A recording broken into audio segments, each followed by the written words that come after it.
Good evening. Thank you for joining us tonight for our Women's Roundtable Talk. I am your host tonight, Pam, Lady P, known as AKA Pam Pam. And tonight I have a special guest, which is my niece, Paige Lorraine. And tonight we're talking about mental health. The struggle is real. So I'm going to let her introduce herself and we're going to talk about mental health. Hey, Paige. Hey. Hey, okay. I tell you, it's going to be a good night tonight. We're talking about something that's really needed. Um, there's a problem with mental health and suicide in 2022, going into 2023. And what better person to talk about this tonight is my niece. So anyway, Paige, I'm going to let you have it. And you just introduce yourself and tell them tonight what you're going to be talking about. Okay, my name is Paige Lorraine. Some know me by Front Page Hair. I am a barber and braider, as well as currently a student for mass communications broadcast journalism, where I am obtaining my bachelor's degree. So today we're just going to talk about real life and the awareness of mental health as far as relationships and marriage goes as well, tying it all into one. Um, I'll answer whatever questions you have for me. If you want me to go ahead and just go into a testimonial, or how would you like to do it today, Lady P? All right. Well, I'm going to talk about what the definition for mental health is. So let me put my help on. Okay. What is mental health? Mental health. A condition that affects a person's thinking, feeling, or mood for a sustained period of time that negatively impact them. So that's the definition for mental health. So when I asked you to come on tonight and you agreed, and I appreciate that. I know that tonight someone's going to be listening and they're going to need to hear I don't care if it's just one person. Somebody is you're going to say something tonight. I know you are, because I am your auntie and I know the struggle that you had, maybe is now, but whatever it is, I think that you're the best person to tell it. So that's when I say tonight, I'm going to give you the floor and I will interact with you. Okay. But I still want them to listen more to you than me, because I cannot tell people how to be a drug addict if I never taken drugs. I cannot tell people how to be an alcoholic if I've never been an alcoholic. Right. But like I say, we talked about earlier, anxiety is a part of mental health. Right. So, hey, you have your way tonight. Okay. All right. Okay. So, as far as mental health goes, I want to just kind of let you in on where I am with mental health and my journey as far as mental health through my lifetime now. I've probably been dealing with mental health since I was probably a junior in high school. Our family encountered a very tragic accident that led my cousin to being hospital bed bound for the remainder of his life, and paralyzed and in a brain lock, could not talk. That is when I realized that I was really suffering with mental health, just not wanting to continue on like without him. Like, why am I getting to live and he isn't? Like, why did this happen to him? And mental health ties into trauma. Something traumatic happens and it can cause you to have a mental break. It can cause you to just go to a place that's unfamiliar if something so tragic hadn't happened. So this was my tragic thing. This is what happened to me that really made me tap in. It's one thing for people to say, oh, you crazy, or oh, you just tripping, you think you're wrong. And then you think to yourself, like, wait, is something really wrong with me? So just fast forward, I went on to college. And again, this is my little cousin, Broderick Wills. A lot of people knew him as B. Wills from the local areas. But he was like a brother to me. So like I said, continuing on without him, mentally, I couldn't wrap my mind around it. Right. And I knew it wasn't okay. I went off to college, fast forward, And basically, I started experimenting with drugs to suppress some of the things that I was going through, and just had a episode to where school was overwhelming, life was overwhelming, and I had my first mental breakdown my sophomore year in college. Right. It was a time when I didn't even recognize myself. I was just always, and at that time I was diagnosed with generalized anxiety disorder. And as my aunt said, anxiety is definitely a part of mental health. Yes. So long story short, my mom came down to school and brought me back home. And, I tried to transfer to school down here in Dallas, and just kind of ignored the signs that, okay, this really is just an easy fix. This isn't really going to help me control my panic attacks or my overthinking. So I'm not sure, because you guys, this story is so much bigger, and I don't want to get too much into it, just because God is still working with me on being unashamed of my mental condition, as well as what I share in my testimony. But I know this can help somebody. But I have moments where I'm kind of in and out, and I love that my aunt is the host and she can help me with some of those gray areas that I have for my life that I didn't really remember. Fast forward, I, was in Dallas, and I don't know what year was it, Aunt Pam? I cannot remember, honey. For my son, so 2000 and I want to say 14, 16-ish, around that time. Maybe 2014. 2014 is what I'm thinking. Yeah. Again, sometimes we block these things. Long time ago, huh? Long time ago. I don't look like what I've been through, thank God. So I guess, Aunt Pam, I want to ask you, did you see signs that I had mental health, especially around that 2014 period? Because you guys, I was not taking any medication for my anxiety, just self-medicating, and ended up getting into a situation where I smoked a joint, and the joint was laced. Yeah. And from what I can remember, I lost my mind for 7 days straight. I went to hell and back for 7 days. Like, I don't even know. My aunt can tell you better than I can, because it literally is like an outer body experience that really just took me back, and made me refocus my life and know that I have a purpose, and it's a reason I made it through that. And that is true, Paige. I do look back at, I saw the signs there. And me, I always say I have a discerning spirit. And when I was discerning it, it's like, something is not right here. And the reason I knew something was going on with you is because when you were high, you was the life of the party. But when you wasn't high, you was like depressed.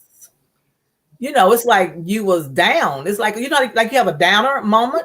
Yeah. That's what you was down. But I knew when you come in that house and you was happy, hey, Aunt Pam, I love y'all, you don't smoke you something. So yes, I knew that. I didn't know what, triggered that. I knew about Broderick. We all experienced his death. That was tragic. I love my nephew. I tell anyone it was hard on us because he loved to eat my cornbread. Yes. He ate cornbread like cake at my house. Can I have a piece of cornbread? I was like, really, cornbread, Broderick? But anyway, yeah, it affected us the way he died. And to lay there all of those years, and we are praying and believing God that he would get up out of that bed and be a living testimony. It didn't happen. So yes, this thing, I mean, you dealt with it, but they could think of his own mom. Yeah.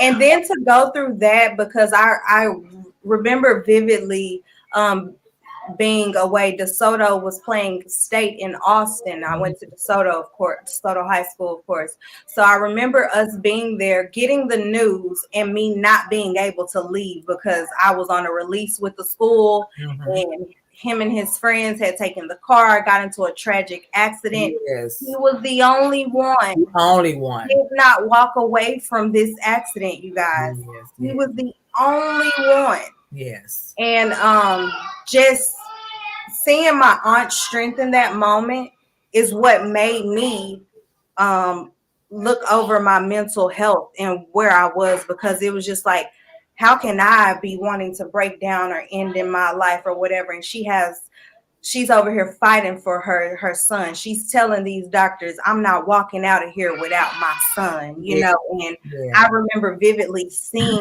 him involuntarily move for the first time with my mom while he was laying there. And that gave us so much hope. Like, that we believed that God was going to restore him. He was going to walk again. He was going to be a testimony for, you know, our family. This was serious. You know, this was the first really traumatic thing. But seeing her strength made me feel like I had to be strong, and I didn't address my real feelings about it. Fast forward to, this was 2009 when his accident happened. March 9th, March 14th. Spring break. 2009, yes, spring break. Fast forward to 2014, addressing these issues and realizing I never was really okay with what happened. I never really accepted and grasped the terms that, you know, I'm not going to get to walk down the street with him anymore, or sneak out the house with him anymore, or just anything. But seeing her strength made me feel like I had to be strong, and didn't address what I was really dealing with. And it was very traumatic. It was so traumatic for me. Right. So let's fast forward that. So when that happened with Broderick, and you started, you know, like, it's kind of like a silent, you screaming out, but no one is hearing you. Right. And that's what I saw in you, that you need help, but you was like, have you ever been laying down on a bed and went to sleep and you trying to scream in your dream? Oh my God, yes. That is so terrible. Like, help, you know, you screaming out for help and you can't move or anything, but you just laying there. Right. And sometimes, like, mental health, you know, I'm not saying that's what it really is, but sometimes we lay there and we don't look like we need help. Yeah. You know, I mean, I was always taught you don't look like what you're going through.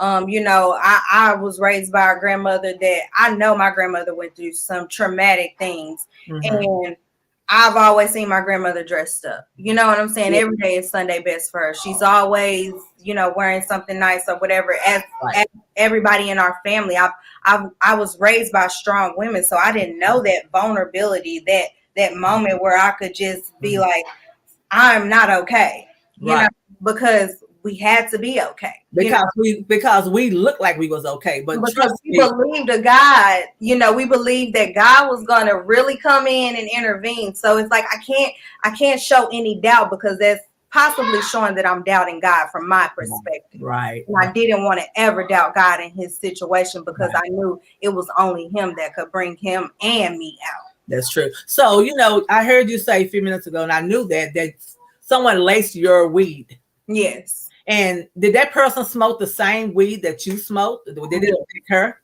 Yes. Did not affect. It did not affect her. So that lace weed was unbeknownst to it. The weed itself was laced, just like they have weed now with I forget the F name of the weed, of the stuff, and it basically can make you go to sleep and you would just think you're high, but you'll die in your sleep. It was unbeknownst to her. So we just bought from somebody we was unfamiliar with, and they put something in there that was a tactic to get people hooked. And you know, it took a different effect from me, you guys. Like, literally, they were good.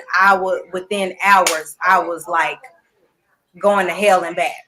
Right. So tell them the time about when, you know, your mom had to really deal with that. When you was at home with her, your mom, my sister. Okay, yeah. So as far as mental health goes, with the relationships in your life, you don't go through it by yourself.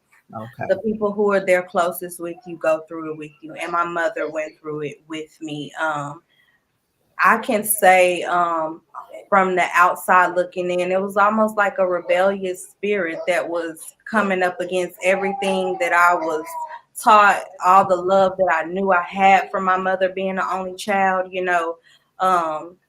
I can't speak for her, but I know it was hard for her to go through that because she never knew, if I say this, if I do this, when it's going to be too much and she have a relapse or she, go back to this way of living. So for my mom, I know that was very hard for her as well. And you know what? And the thing about it, she didn't know how to handle that. Right. This is her only child who has been laced, drugs has been laced, and she's acting out in a way she's not familiar with. Right. So when you start displaying mental health, it was really from the drugs. Yeah. The drugs were taking over took over you. So what happens when you experiment with weed and other I never did anything else other than like popping pills, but the pills that I would take, of course, had 3 different forms. They're man-made drugs. They had 3 different forms of heroin, PCP, sometimes maybe even crack. If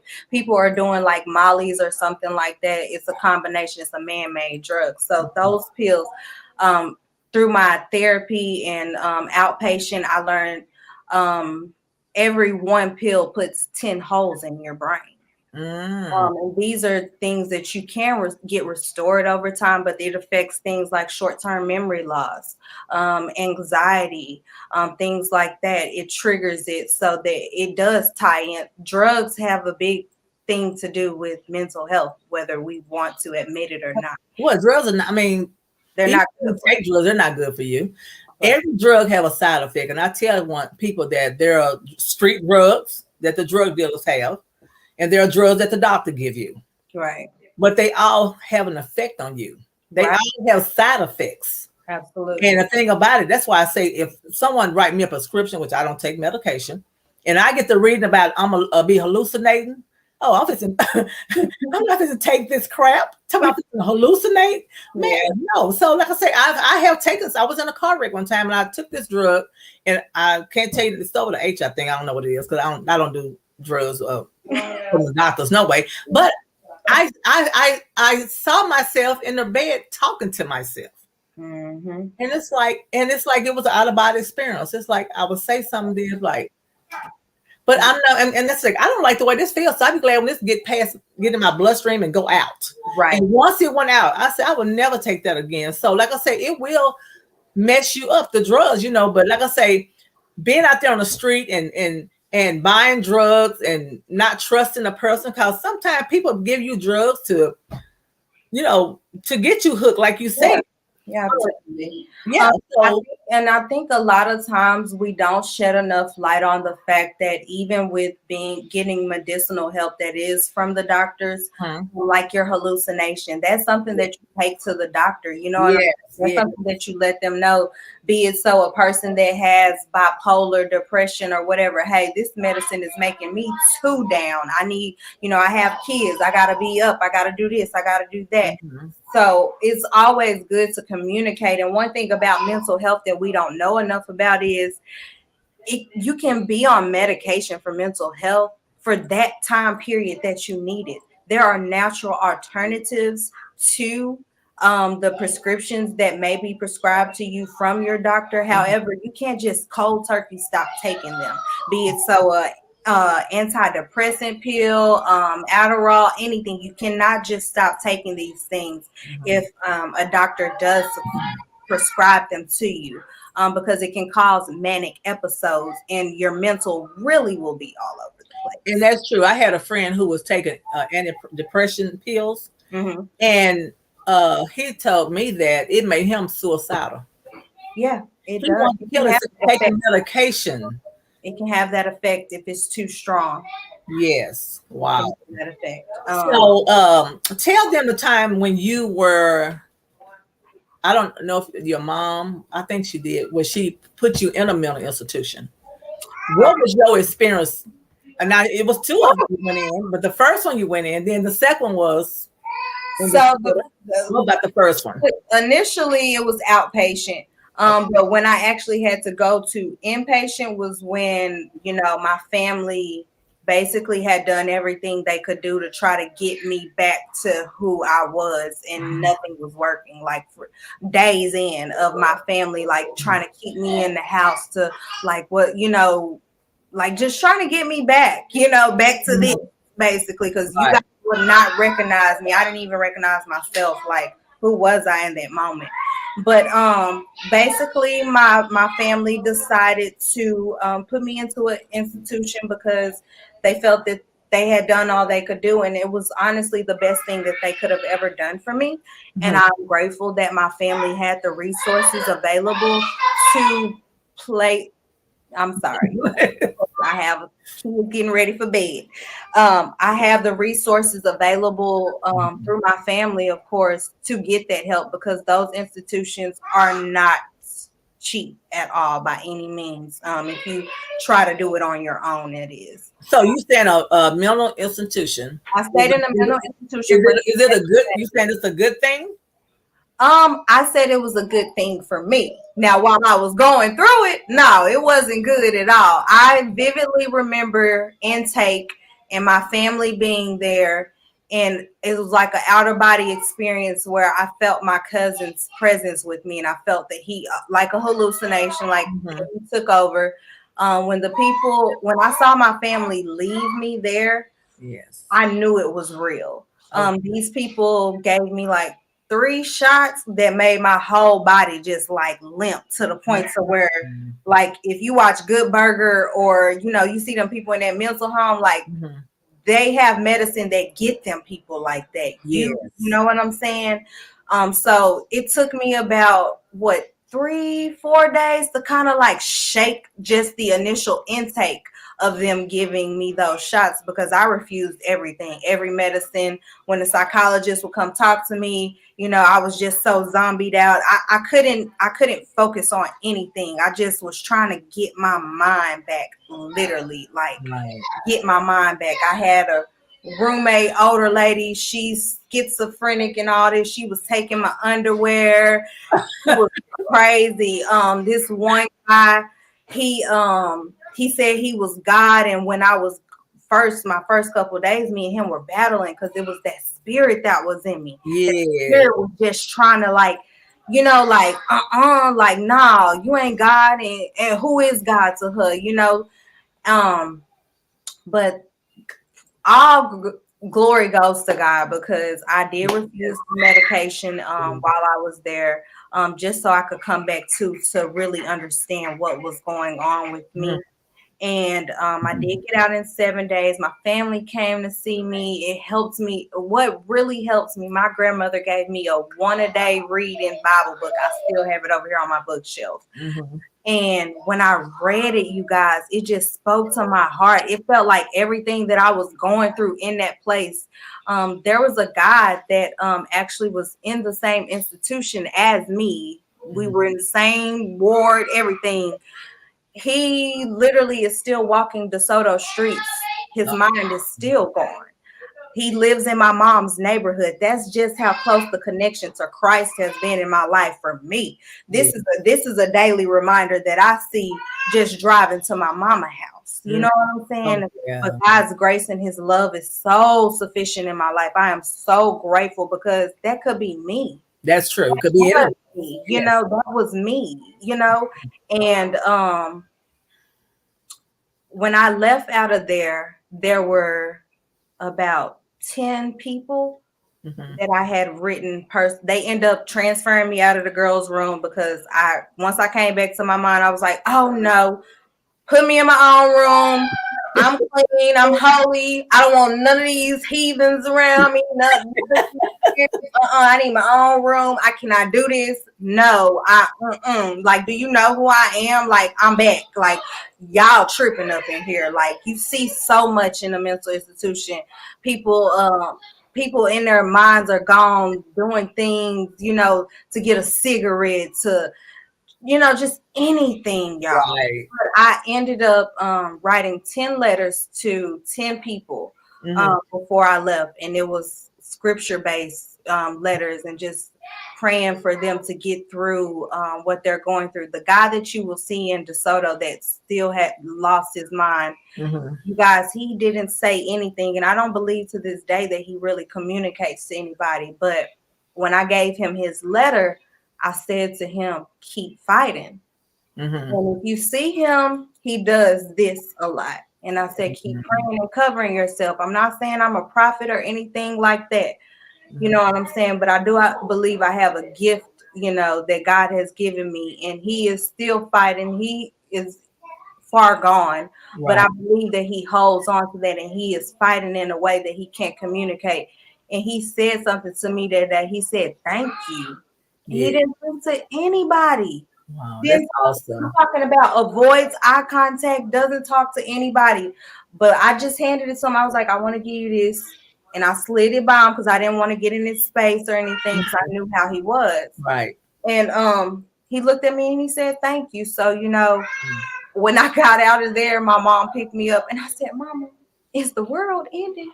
And she was like, why do you say that? I was like, because I just feel like my eyes are open now. Oh wow. You know, I've been to hell and back. Like I got black scorching hot coffee thrown on my face by the guy that had God on his shirt because I spit on him, y'all. In that manic moment, I spit on him.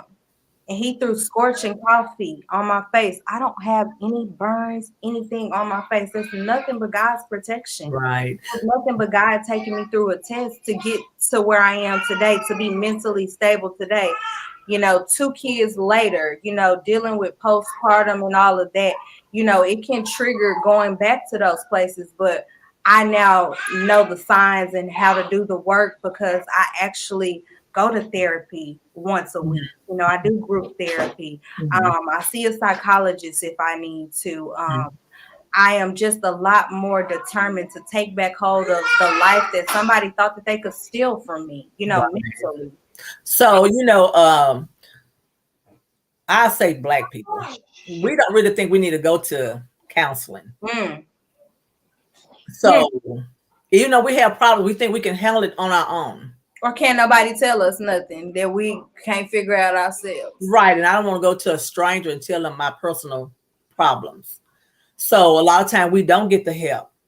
You know, if we don't get it from family members, who can we get? We have to go to a counselor. We have to talk to somebody because we can't hold things in, because if we holding things in, it's going to bring destruction to us. Absolutely. You got to talk to somebody. I don't care who it is. But even if you can't talk to anybody, you know, a lot of people be like, are you talking to yourself? Sometimes you have to encourage yourself. Oh, I talk to myself all the time. You have to journal, write things down to get it from up here, to get you from saying this, that, and the third on Facebook or to this person. Take it to your journal. You know, we don't seek help for it a lot because we've been ashamed of it. It's just kind of within the last probably 3-4 years that mental health awareness has been accepted. You know what I'm saying? And a lot of people can understand that, okay, this is a trigger for me. A lot of people are using that now. But before, it was like, for your generation, I'm sure it was shunned upon. Like, all y'all knew is, they gonna take you to Turl. You better get it together, you know, instead of, hey, go get some help.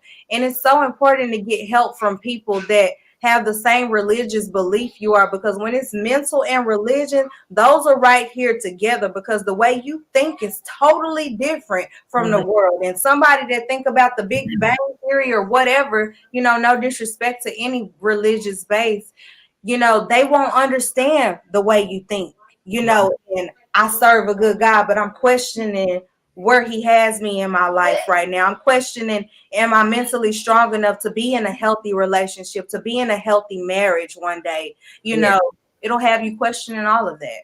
That's true. That's true. So, you know, there's someone out there now and they're listening.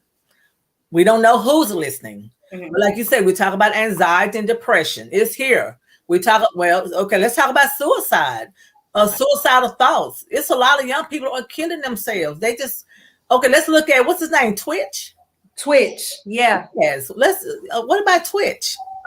So with Twitch, I found that very heartbreaking because I remember when he first started on So You Think You Can Dance. Yes. And then how he transitioned to the unofficial, DJ on Ellen's show. Mm-hmm. It just goes to show you never know. You can have all the fame, the fortune, the family, everything, and mentally be suffering. Yes. Yes. I think with his mental condition, he had enough grace and compassion for his family to not do it at his home. Right. What I do see, but I do see that I was like Twitch. Mm-hmm. On the outside, I'm dancing, I'm having a good time. People think, oh, it's all good. But really on the inside, I'm feeling like, oh, Right. if I was to end my life, or that first thought, if I was to end my life, who gonna have custody of my kids? Right. Love my kids the way, who gonna see all that I'm taking on with doing it on my own? But Right. then it's like, okay, wait, that's selfish. Let me come back, Yes. So it's such a tragedy, and my love and condolences go out to him, his wife, the family, Yes. because mental health is so real, and I can identify with where I feel that Twitch was, but I've never tapped into that full mental, like, let me go through with this. Right. And I had gave Apostle Mark a clip about Twitch. And Pastor, if you're listening, if you have that ready, we can listen to that now. But if you don't, we're just going to keep moving on. So if he's getting it ready, then we're just going to keep talking. But I did have a clip that I want to present to, the show tonight. So if you haven't, we'll look at it. We're done. We'll just do it the next time. But anyway, so I know you was in the first one. Then you went to the second one. Now, was they transporting you to the one, in DeSoto, or did you just get out the first one and then had to go back in there? So that's like I'm so serious, you guys. That's really like a gray area in my life where Right. I know how many times I have been, but I Yes. can't remember each time that I have Right. been. Well, I guess the reason I asked that question, when you kept going back in for how many other time it was. Mm-hmm. Okay, it wasn't the laced drugs this time. No, it was mental. It was mental health this time. That's what I'm saying. The first one was the laced drugs. Yeah. But then the next one and the next one and the next one, it was just stuff you was dealing with, right? Right. Absolutely. So I do remember the most. Well, it's been a total of three institutions. Okay. One that I stayed in 7 days, one outpatient, and one that when I was an adult and I was just like, wait a minute, like I want to know for myself. I just want to figure this out because I'm not really accepting what you're telling me. So let me get a third opinion, basically. But what was the question? I was saying that what was happening for you to go back in there again? Not accepting it. It's hard to accept it at 30, and I've been dealing with it since I was mental health since I was 15, I feel. So it's accepting that there is something wrong with me, that I am going to have to possibly take a prescription to help me not feel these emotions or be all over the place or to focus. It was accepting it, and it was a hard time accepting it. It's like, no, a person, you can't just come to me and tell me I got cancer. I'm gonna go and get a second opinion. I may even go get a third opinion because I just want to know for sure. Right. So that's what I did, and once I accepted it, I was kind of, I kind of joked about it, like, oh, I got this, or don't play with me about this, or oh, I'm gonna go here, or this don't make me do this. Until one day my mom told me, just because you have mental health, because that was back then considered crazy, not calling mental health now. Yes. But just because you're that, they got a place in jail for people like that too. Because I'm thinking, oh well, they don't want to tempt me to go there because I got this condition, or it's not an excuse. Go get some help at this point because they got a place for you too. Right. That's true. So what would you tell someone who is out there listening and they're dealing with mental health? They're struggling and they have turned to I hate to say turn to drugs, but maybe that's their coping mechanism. It could be drugs, sex, anything, you know. Yes, it's a lot of things they turn to, to try to suppress that. I don't want to feel like this. You know what I'm saying? So I'm gonna do the sex. I'm gonna do the drugs. I'm gonna do the alcohol. So and it's hard on families too, because when you suffer, the family suffers. You don't really suffer alone. And I tell anyone, the choices that you make, sometimes people say the choices that you make are your choices. No, the choices that you make affect everyone that is connected to you. Yes. Now, at the time we make a choice, we think, well, this is me. No, It's not you. It's me and we and all of us. As a family, it affected us just to see you like that. Like I say, you was like my daughter, not just my niece. When I saw you like that, I mean, that's like my own child. Yeah. I didn't want to see that, and I saw when you was you took the drugs, and we went to the first mental institution, and we were sitting there waiting on the people to come in, and the way you was acting like, what is going on here? Yeah. Them drugs is making you, it formed you in a different body. Yeah. I'm looking at this before my eyes, like, what is going on here? Yeah. But I mean, I didn't want to see my niece like that, but hey, I thank God that you are, man, where you are today. Because like I say, I saw you. So I'm just saying it from my experience, nothing that I read in the book. I'm saying how I saw my niece then and now. And if anyone would have saw you, if I would tell them how you was responding, they would not believe me. Looking at you right now. No.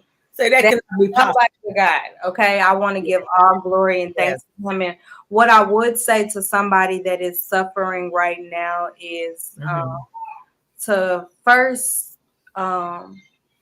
just know it's okay. It's okay that you're not okay. It's okay that you're hurting. It's okay that you may feel alone. I say always have faith in yourself that I can handle whatever I'm about to face. Right. It's a reason I'm going through this. It's a reason I went through what I went through. Right. And also just being careful with what you're putting into yourself. If you're always on Facebook and you're seeing this friend get married, this friend had this BBL, this, you're gonna start comparing yourself. You gotta monitor what you're putting into yourself. You gotta watch what you're listening to.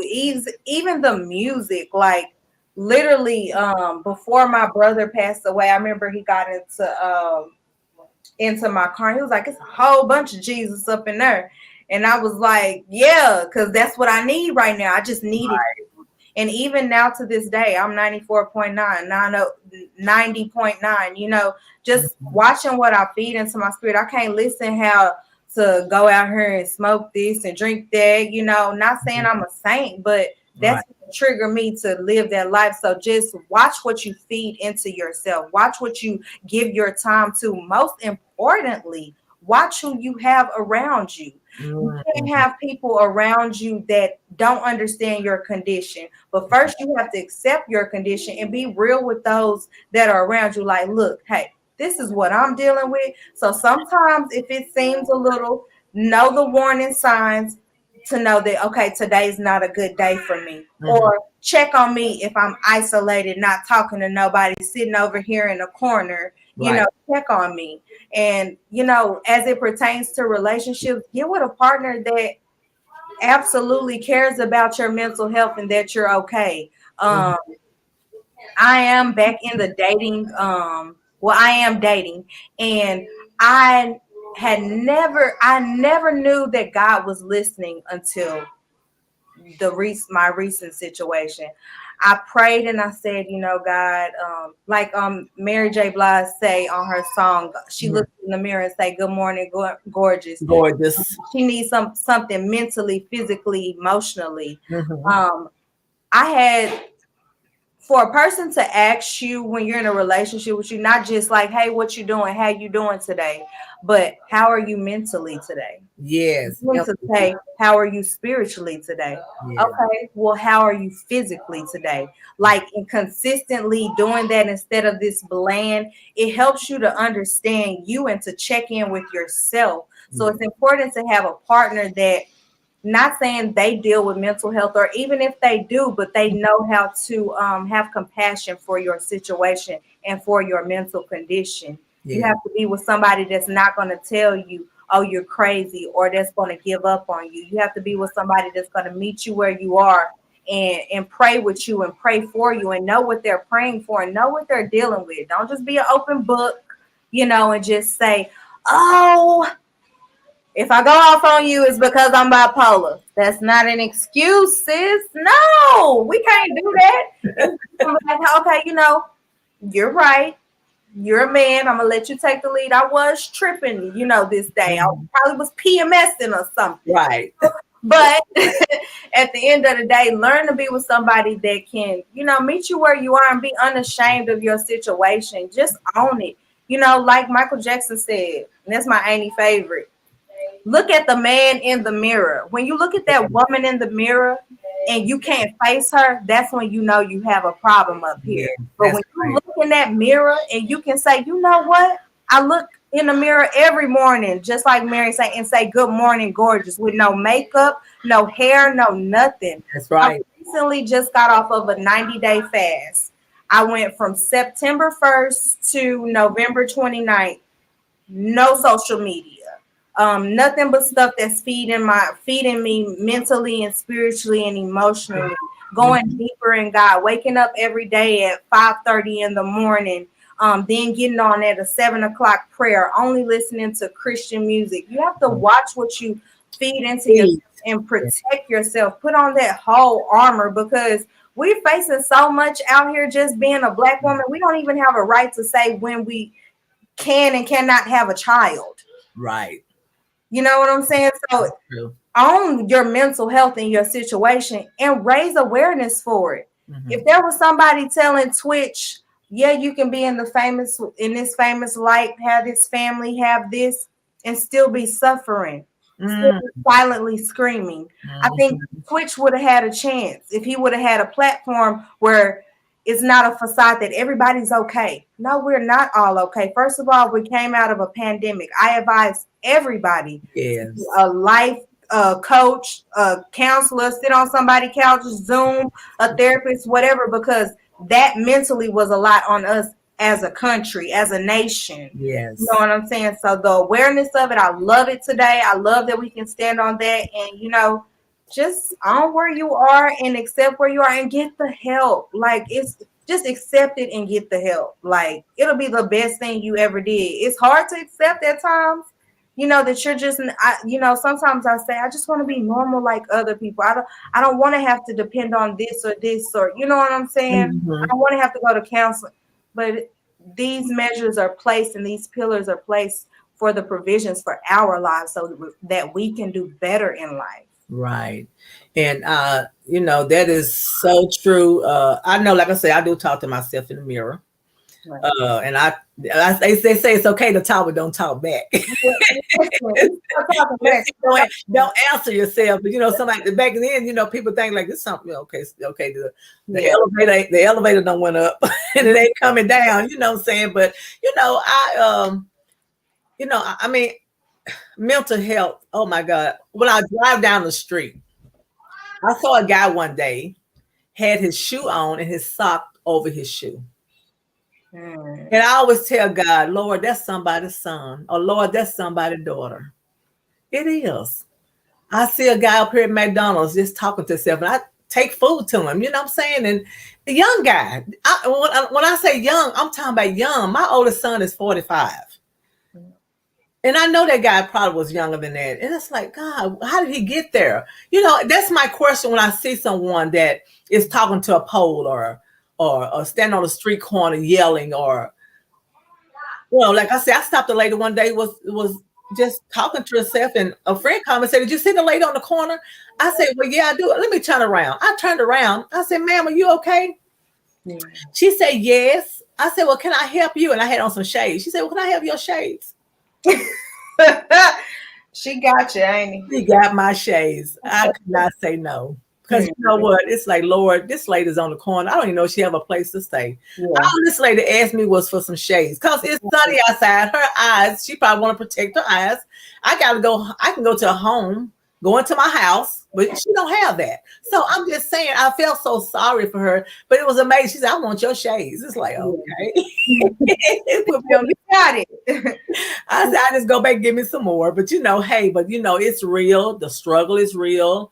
The people who is dealing with it, they can tell it better than we can. Right. But I tell you, we have to encourage one another.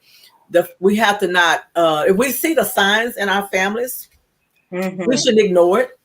Yeah. If I see my niece, like I shared with you guys, that she came in and she wasn't high, she was terrible. But when she was high, she was the life of the party. Hey, Pam, I love you. But like I said, when she wasn't high, child, she about to bite your head off. And it is what it is. But see, I didn't understand she was dealing with something. I didn't understand that because of the death of my nephew, it affected her like that because they were like sisters and brothers. Yeah. We have home videos where Paige, my daughter, and Broderick, they sitting there just beating him up. I mean, he just let them. But it's like I say, but it will affect you because like I said, y'all all grew up like sisters and brothers, not cousins. Yeah. So and when something tragic like that happened, it is it's mentally mind blowing to see him lay there all those years. The accident from spring break and then passing on spring break. Yeah. That was a crazy part. The accident and then you passing on spring break. So hey, but you know what? Yeah, that was something. But Paige, just encourage that. I mean, this is a women's table talk, but it might be some guys on here. I'm not sure. Well, absolutely.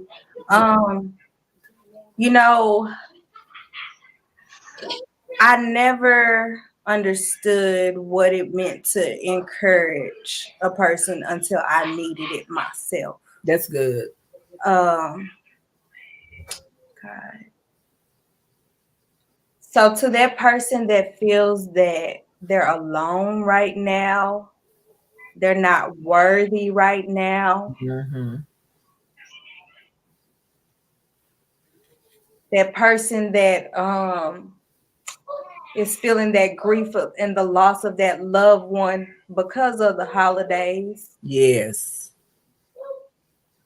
To that mom that is overwhelmed and doesn't know what she's gonna get, where she's gonna get the money to give her baby just a good Christmas this year. Mm-hmm.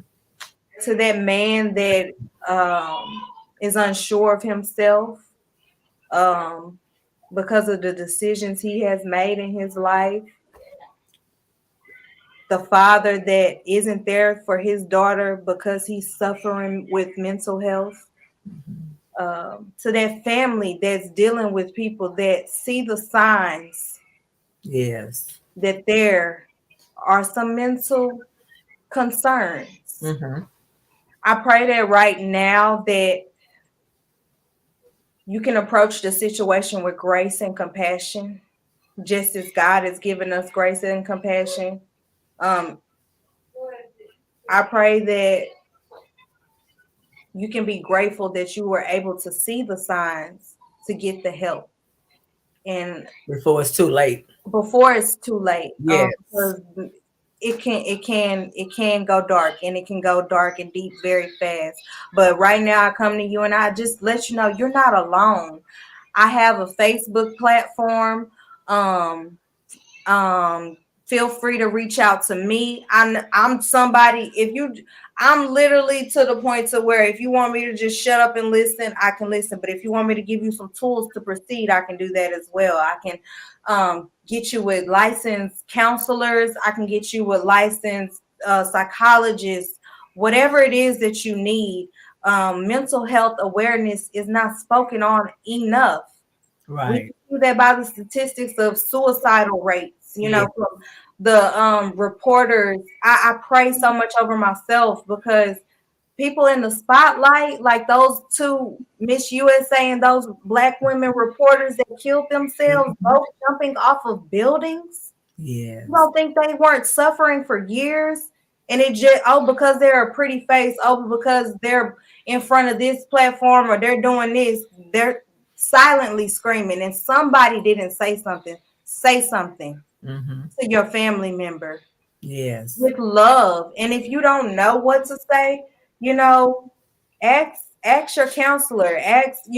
My counselor is God. I'm just going to be real.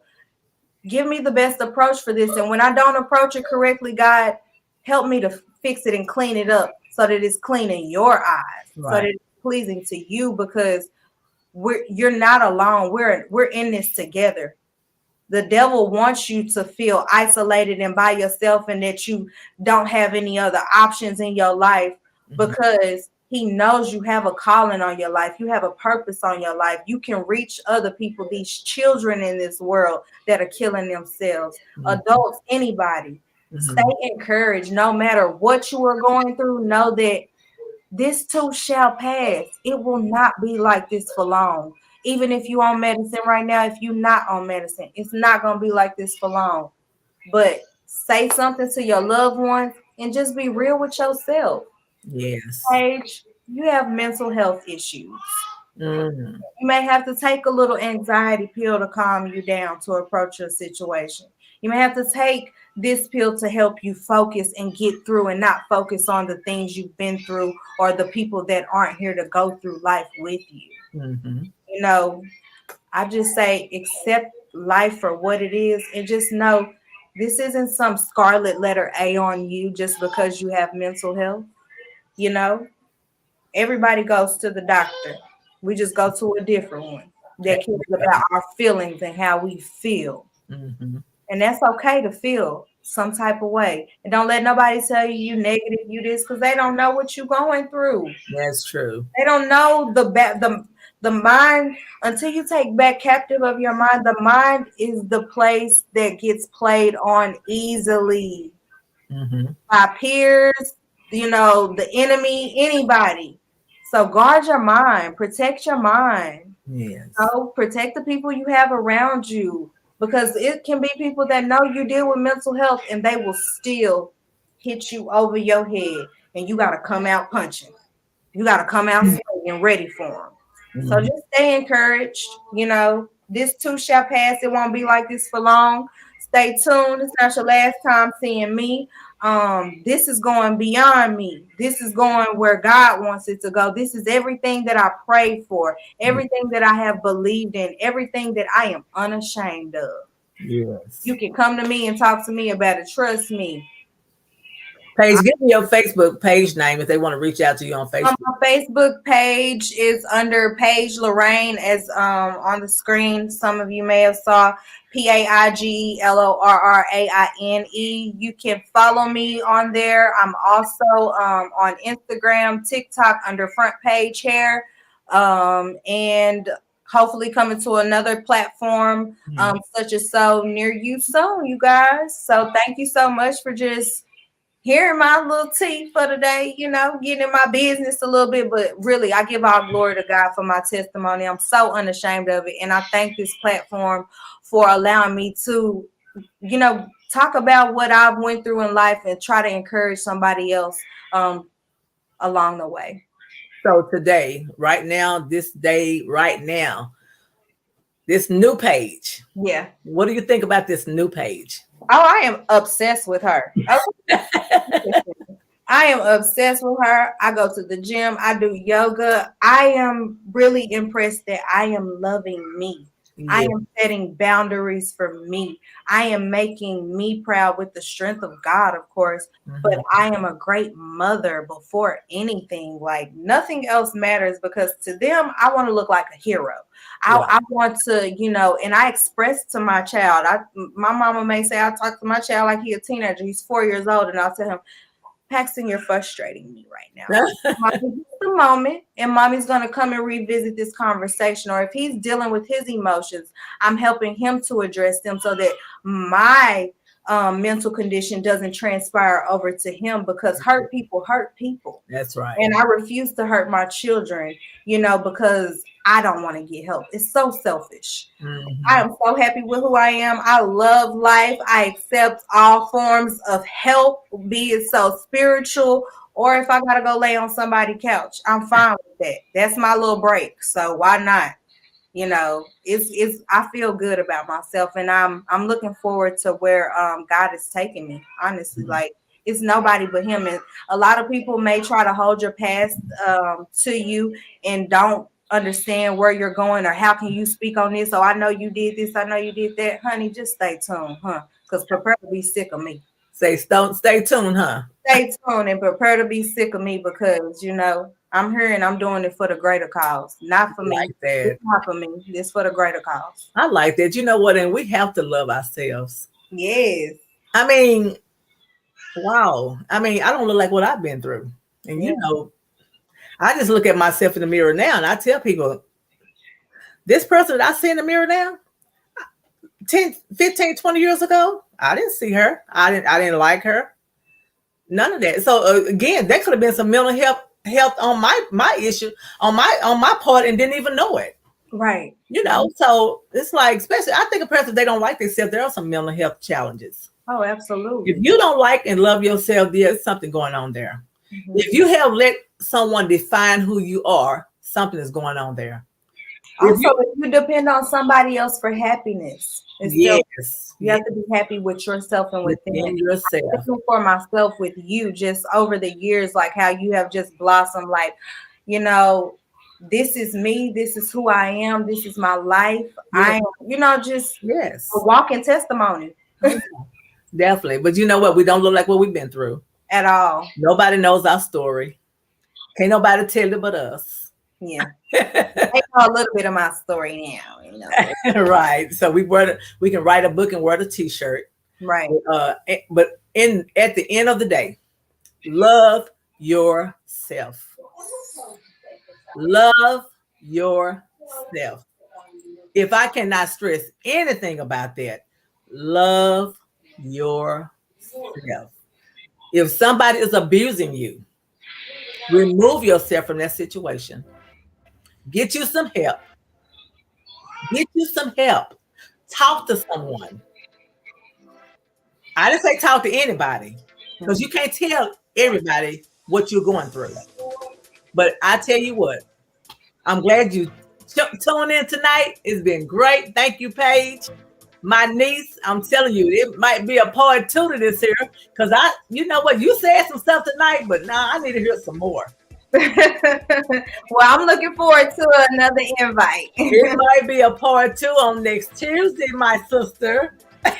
So anyway, I want to thank everyone for joining us tonight. It has been it's been a great night. My niece said something to help me tonight, and I hope that she says something to help you. I know her story, but she told you her story tonight, and there is going to be a part 2, so she might want to get ready for next Tuesday. So next Tuesday, we're going to be talking about mental health again. The struggle is real. Y'all have a good night.